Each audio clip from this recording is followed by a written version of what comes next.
এটা কইতে পারবো ডাক্তার সাহেব হ্যাঁ। একটা রোগী নিয়ে আসছি খুব জটিল। ও জটিল রোগী, তাহলে আপনার কি সমস্যা বলেন তো? আরে আমার পেট ব্যথা, দাঁত ব্যথা, মাথায় ব্যথা, জ্বর, মানে সমস্যা আছে না, মাঝে মাঝে ঠ্যাং ব্যথা করে, কান ব্যথা করে, শুদ্ধ তারা শুধু বিষ করে মুখে জড়াজড়ি তো।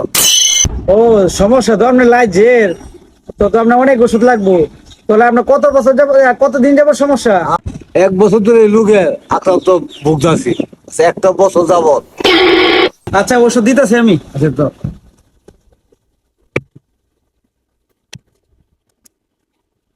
তাহলে ওষুধ সবগুলো 2বার খাবেন, সকালে বেলা একবার, রাতের বেলা একবার, প্যাকেট করে দিতেছি।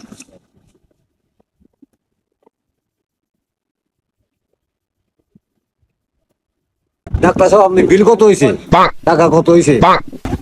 তো আপনার তো অনেক ধরনের সমস্যা, তাই অনেক ওষুধ দিছি। এখানে আপনার মোট 1200 টাকা হয়েছে।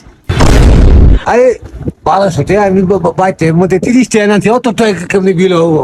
আর 5 টাকা 30 টাকা মধ্যে সিগারেট কামু কইরা টাকা না 30 টাকা। সপ্তাহে